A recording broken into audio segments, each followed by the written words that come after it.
I was really happy that they chose Indonesia because saya orang Nusantara. Iya, saya juga sangat senang sekali. Where we had sort of a cultural booths where you know people from Sumatra, people from Bali, from Borneo. We had that because I wanted to showcase how actually, you know, people think that Indonesia is just one culture, but it's many cultures. We find that, you know, digitization is extremely important. Not just for the preservation, but also access. But we also collect and a very good collection of Chinese Qurans. I see. Oh, wow. Wonderful. You must continue exploring manuscripts because it's such an important part of the tradition of Nusantara. So, you know, we cannot let other people study our culture. We need to do it ourselves. Wow.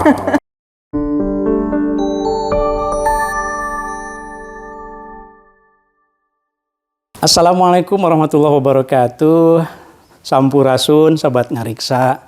Alhamdulillah kita jumpa lagi di dalam siniar kita, podcast kita, ngaji manuskrip kuno Nusantara. Saat ini saya sedang berada di Doha, di Qatar, tepatnya di Qatar National Library, QNL.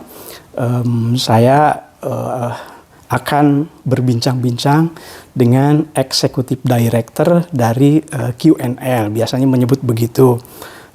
Tentu terkait dengan manuskrip juga. Jadi untuk episode ini saya tidak akan membacakan manuskrip sebagaimana biasanya, tetapi akan berbincang dengan Ibu Dr. Tan Huism. Mari kita kenalan dengan Ibu Tan. Selamat siang Ibu Tan. Selamat siang. Apa kabar? Apa kabar? Baik. Apa kabar Bapak? Ya, baik.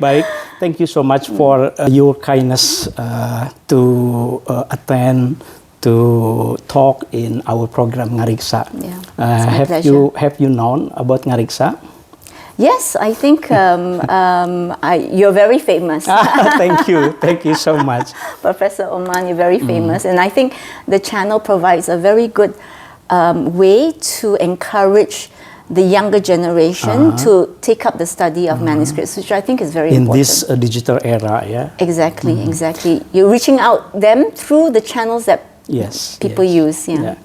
Sobat Ngariksa, Ibu Tan ini orang Singapura, jadi jangan khawatir, saya akan campur-campur juga berbicaranya begitu ya. Ibu Tan, in our channel in Ngariksa usually we call the audience as Sobat Ngariksa, jadi the audience Sobat Ngariksa, and then Sobat Ngariksa call me Kang Oman, not Professor Oman. So Kang in Oman. This program you can call me Kang Oman, and I call you Ibu Tan. Okay, Ibu Tan, before we talk about the manuscript, first of course I would like to thank you to invite me to this Qatar National Library. Pleasure for us to do this. So you want to find out a little bit about my past and the work I do? Could you please introduce yourself to our Sobat Ngariksa? So my name is Huism. I'm the Executive Director, as Kang Oman has said, of the Qatar National Library. I joined the library about 2.5 years ago from Singapore, and in Singapore I was the Senior Director of the Archives and Library Group with the National Library Board. But before that, I spent about 18 years of my life working in the Asian Civilizations Museum, looking after the curatorial team, but my specialty was looking after Islamic art. About Islamic art. That's right. So you moved to Qatar in 2021, right? 2021, during actually COVID. It was still COVID restriction, but I came in September 2021. You are now the Executive Director of the Qatar National Library. That's right, or we will say, you know. So the highest position, right? Well, I lead the team here at the QNL as we. Can we know how many person you lead? We have about 175, let's say, permanent colleagues, and we have also contractors of about 50 to 60. So it's a small but very fun team. I think we work really hard. How about compared to your team in Singapore before? Well, Singapore is a little bit different. In Singapore, because we have many libraries, so, well, I was also concurrently the director of the National Library. We had about 90 persons in the National Library, but that was because we had centralized services. For example, procurement or HR were in the headquarters. So that's why the size is different. But when I was helping to look after also the archives and library group, we had about 600 people. I know from your background that in Singapore you're one of your responsibility is to digitize, to preserve, and to make materials online, access for public. How about here? Is it's the same responsibility? Yes. So maybe I'll explain a little bit about what the library does here. Please. Okay, so at QNL, we are in a way a little bit different from a lot of the national libraries around the world. That is because we have three functions. The first function is as a national library, where we are the custodian of the documentary heritage of the country. The second function is we play a research library function. As a research library function, we in a way lead the consortium of some university academic libraries to negotiate with electronic publishers for certain rates. And we also support open access publishing. And the third is actually, of course, a public library. I'm sure, Kang Oman, you have come through the library and you see a lot of people. So we're very pleased. Actually, last year we had one of the highest attendance visitorship, to our library since we opened in November 2017. Yeah.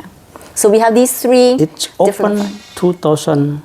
November 2017 was the.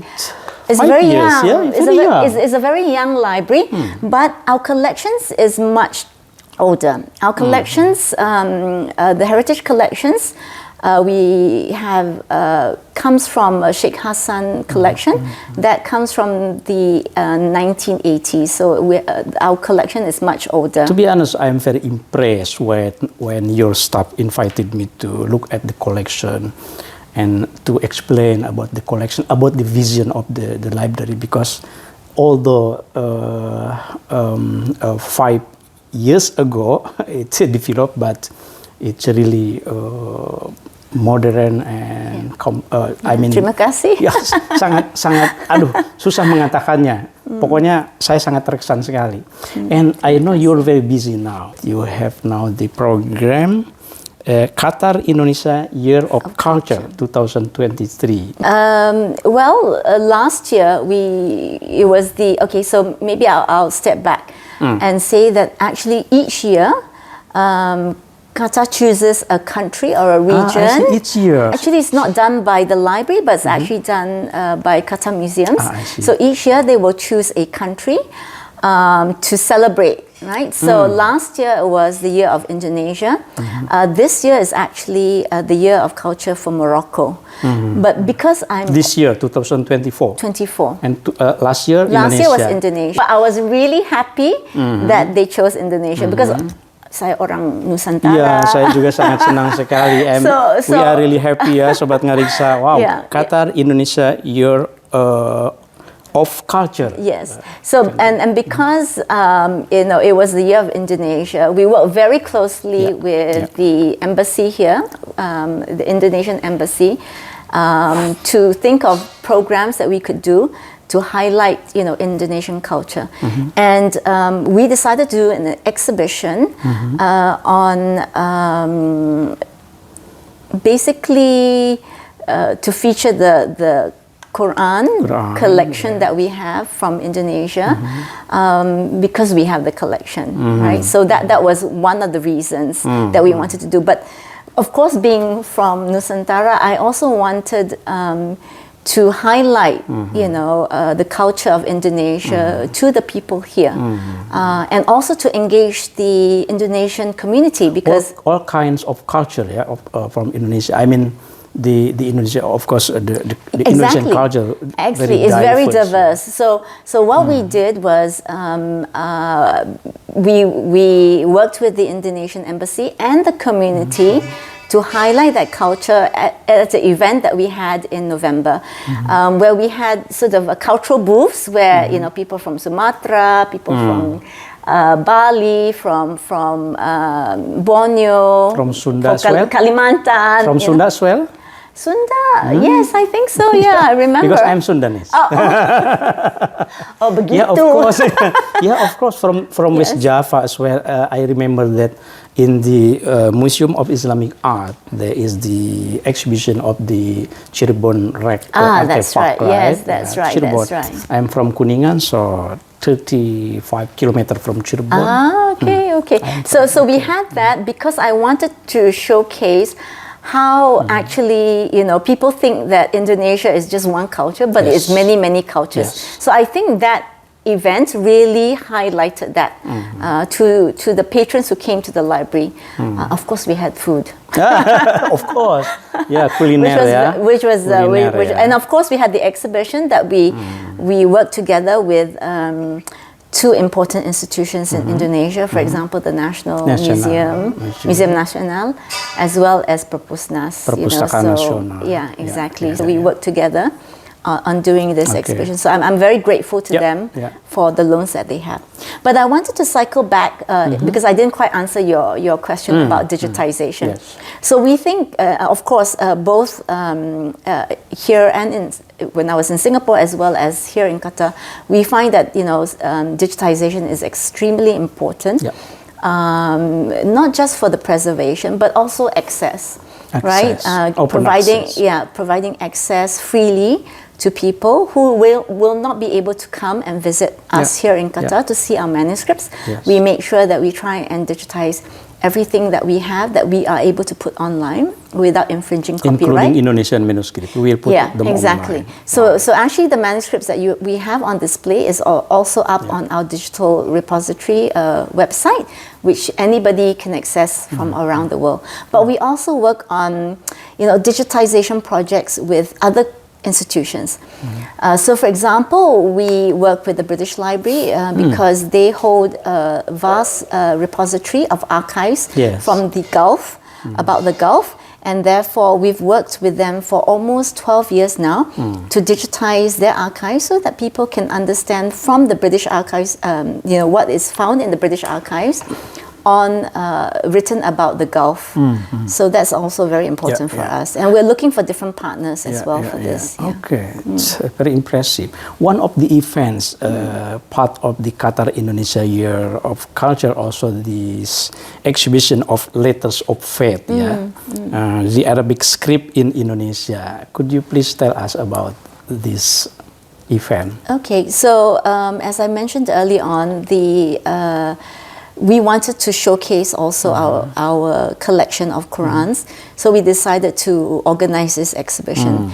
So the exhibition is basically telling the story of how Islam came to Nusantara, the importance of the Arabic script, and how, because of the importance of the Quran and the secret nature of the Arabic script, that how the Arabic script was used by different local communities in Nusantara and modified to for different languages like Jawi for Malay, Pegon for Javanese, and so on. So that is what we wanted to showcase, and of course then the main section is to showcase the Qurans that we have. We have Qurans with the Sulawesi style. From Banten as well, I saw.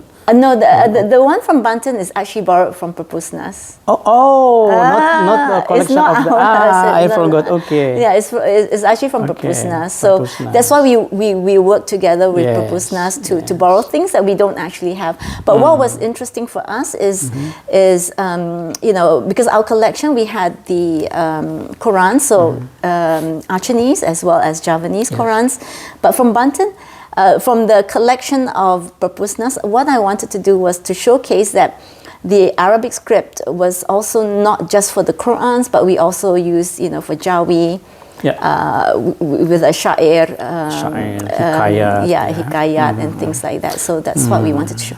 But the third part, which is mainly with photographs, we wanted to show how the Indonesian pilgrims traveled all the way to Mecca, Medina. And they stayed there for a long time, and that's where you have the transmission of knowledge, and also the contribution of Southeast Asian scholars to the Arab world. I think that's important, and sometimes not as well highlighted. They think it's just pilgrims and the transmission of texts from the what we call, maybe not necessarily, but Islamic heartlands to Southeast Asia. But I also wanted to highlight, I mean, it's a very small section because the exhibition is small, but to show that actually there were also scholars from Nusantara who also contributed to the scholarship. So there was the area. Reciprocal connection. Exactly. And take and give, right? Exactly. And because of that, we also had, Hadrami, migration to the, Nusantara, sometimes through India, but basically this interconnection in the Indian Ocean, I think that's an important story. And this connection and network result in the huge number of Islamic manuscripts now. Exactly. Actually, how many Indonesian manuscripts we don't have that. We don't have that many manuscripts. So we have about maybe around 20 to 21 Qurans, and then Qurans, and maybe we have about 4 or 5 non-Quranic material, which Kang Oman had the pleasure of. I visited. So thank you so much for helping us to identify them. Dr. Mahmoud invited me to look at some manuscript, not Quran manuscript, in Arabic, Jawi and Pegon, I think Javanese, for the Arab people, of course, it's not easy to identify that. Exactly. That's why we needed you, Kang Oman, to come and look at our collection, because, so our specialists are not familiar with Jawi or Pegon, so not that many, but these were collections that were collected by Sheikh Hassan. And for us, it's very important that you collect and you appreciate the Indonesian Islamic manuscript, written not in Arabic, but in Jawi and Pegon script as well, because it means that this manuscript, although not written in Arabic, but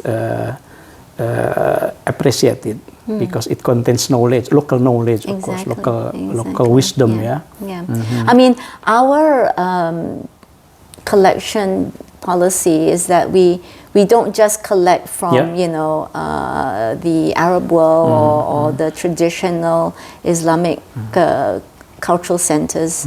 But but definitely, Southeast Asian Qurans and manuscripts, if we come by it, which is quite rare, to be honest.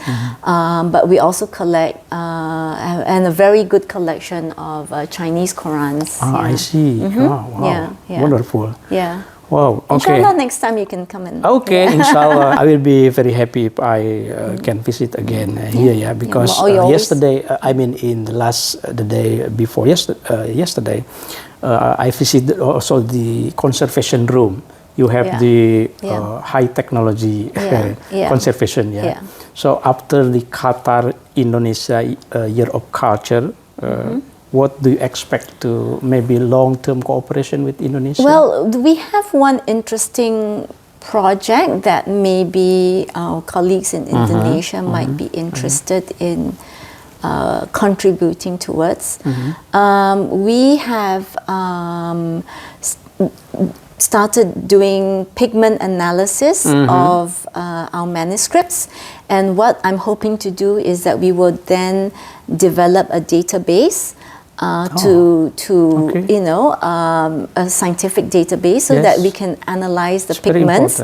So I know Kang Oman, you're a looking at the codiology of the manuscripts, but we thought that we can also parallel that with a scientific work. So maybe, for example, we can see, are there certain unique pigments that maybe is only used in Cirebon, the composition of the ink, and things like that. Then we can also see maybe, with more information, maybe we can tell by looking at the analysis of the pigment, maybe we can kind of guess where the manuscript might have been written. So this is something that might be of interest that we can I think explore. we will be very interested. Okay, great. Because in Indonesia we have many samples, let's say. Exactly.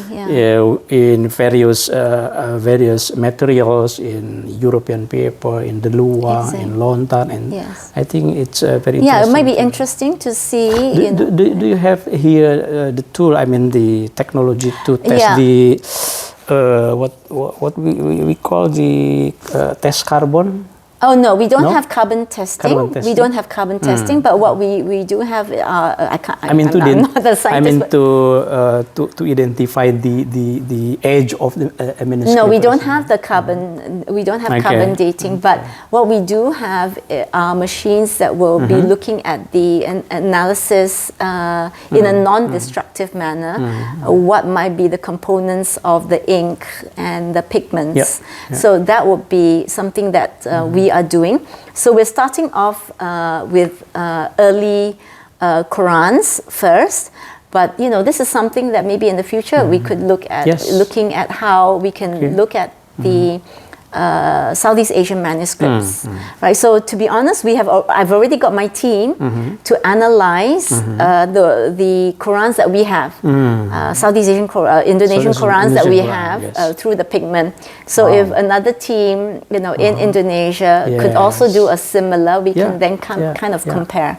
I think that'll be quite interesting. I will tell to our colleges in Indonesia, to Perpustakaan Nasional, to Arsip Nasional as well, and to our community. In Indonesia, we have the Indonesian Association for Nusantara Manuscript. We have the Masyarakat Pernaskahan Nusantara, and in which some scholars, philologists, researchers meet there and to discuss, to digitize, to study, of course, manuscript. So I will tell them. I will tell them. Please. Maybe, ini tidak terasa sudah lama juga ya. Maybe you have a message for them, to our Sobat Ngariksa.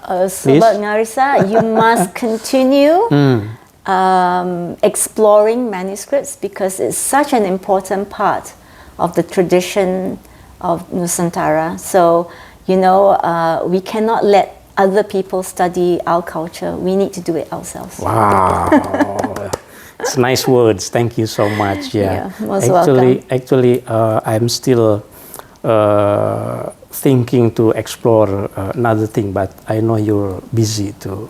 There is one thing. I know the community is about manuscript, but because when I was in Singapore, I did an exhibition called Tales of the Malay World. And I actually explored, the transition from manuscript to the printed word. And I feel that actually, oftentimes we favor manuscripts because, of course, they are original, they are one of a kind.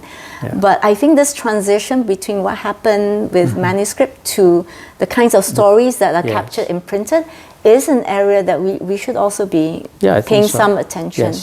Yes, of course. Thank you so much. You're most welcome. Thank you so much. Okay, we're going to say some words, right? Ibu Tan. So, Sobat Ngariksa, Ibu Tan already knows that in the end of our talk, we have a slogan of Ngariksa. Okay, we say it together? Okay. Sobat Ngariksa, mari kita menatap masa depan dengan merawat masa silam. Salam Ngariksa. Terima kasih banyak. Thank you so much, Ibu Terima Tan. kasih, sama-sama.